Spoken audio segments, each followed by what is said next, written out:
ഒരു പാരഡി പാട്ട് പാടിയാലോ? എനിക്ക് ഈ ജീവികളോട് ഭയങ്കര കാര്യമാണ് കേട്ടോ. പക്ഷെ അവർക്ക് എന്നോട് അത്ര അതില്ല എന്ന് എനിക്ക് പലപ്പോഴും തോന്നിയിട്ടുണ്ട്. കാരണം കുട്ടിക്കാലത്ത് നായിൻ്റെ കടിയും കിട്ടിയിട്ടുണ്ട്, കോയിൻ്റെ കൊത്തും കൊണ്ടിട്ടുണ്ട്. എത്ര പാവം നായാലും എന്നെ കണ്ടു കഴിഞ്ഞാൽ അങ്ങനെ ആക്കാൻ തുടങ്ങും. അത് എന്തുകൊണ്ടാണെന്ന് എനിക്കറിയില്ല. എന്നെ കടിച്ചത് കുറച്ച് ദയുള്ള നായായതുകൊണ്ട് സെൻറ്റിമീറ്ററിൻ്റെ വ്യത്യാസത്തിൽ ഒരു കുടുംബാസൂത്രണ പദ്ധതിയിൽ നിന്ന് വരെ ഞാൻ രക്ഷപ്പെട്ടു പോയിട്ടുണ്ട്. കൊതുകിൻ്റെ കാര്യമാണ് പിന്നെ പറയേ വേണ്ട. മഴക്കാലമായ പൊതുവേ കൊതുകിൻ്റെ കടിയായി. പിന്നെ കൊതുകിന് എന്നെ കാണുമ്പോൾ ഒരു കടി വേറെ ഉണ്ട്, അതെനിക്കറിയാം. ഒന്ന് ചൂണ്ടയിടാനോ ഒന്ന് കുളിക്കാനോ തോട്ടിൽ പോയി വന്നു കഴിഞ്ഞാൽ എൻ്റെ കൈ മറ്റേ ഇലക്ട്രോണിക്സിൻ്റെ പാക്കിങ്ങിൻ്റെ ഉള്ളിലുണ്ടാകുന്നൊരു ബബിൾസ് ഇല്ലേ, അതുപോലെ ആവും. ആരെ കടിക്കാത്ത കൊതുക് എന്നെ ഒന്ന് കടിക്കും. അങ്ങനെ കൊതുക് കടിച്ച് പണ്ടാരടങ്ങിയിരിക്കുമ്പോൾ എഴുതിയൊരു പാട്ടാണ് കേട്ടോ. പാടിയാലോ? പാതിരാവായാലോ വരവായി പൂങ്കൊതുക്, കടിയോട് കടിയായി ചൊറിയാനും ടൈമായി, പാട്ടിൻ്റെ ഹമ്മിങ് പോലെ മൂളിച്ചയായി, മൂക്കിൻ്റെ ഓട്ടയിൽ കയറും ദ്രോഹാർദ്രമായി, പാതിരാവായാലോ വരവായി പൂങ്കൊതുക്, കടിയോട് കടിയായി ചൊറിയാനും ടൈമായി.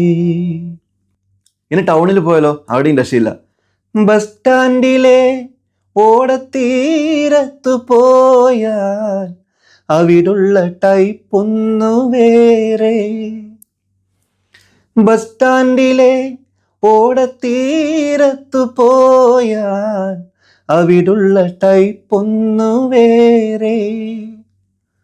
ജിംബോഡി പോലുള്ള ബോഡി, ഹംസങ്ങൾ പോലുള്ള സൗണ്ട്സ് ഉണ്ടേ, അത് വന്നെന്നാൽ ചോര ഊറ്റിയെന്നാൽ പുലരുവോളം മാന്തി മാന്തി തോലു പോകും, പാതിരാവായാലോ വരവായി പൂങ്കൊതുക്. ഇനിയാ നിനക്ക് പിടികിട്ടാത്ത കാര്യം. കാലങ്ങളായി എൻ്റെ ജന്മത്തോടെന്തോ കൊതുകിന്നു പകയുള്ള പോലെ. കാലങ്ങളായി എൻ്റെ ജന്മത്തോടെന്തോ കൊതുകിന്നു പകയുള്ള പോലെ. വേറാരി മൈൻഡില്ലാത്തോരും എൻ തല കണ്ടാലോ പാറി വരും.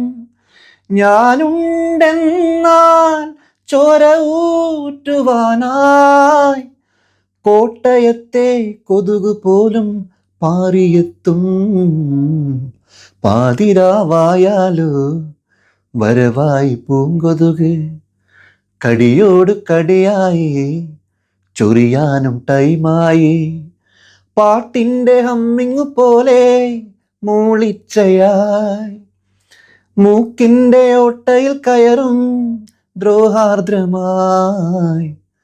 എന്നെപ്പോലെ കൊതുക് വേട്ടയാടുന്ന എല്ലാ രക്തസാക്ഷികൾക്കും എൻ്റെ ഈ പാട്ട് സമർപ്പിക്കുന്നു.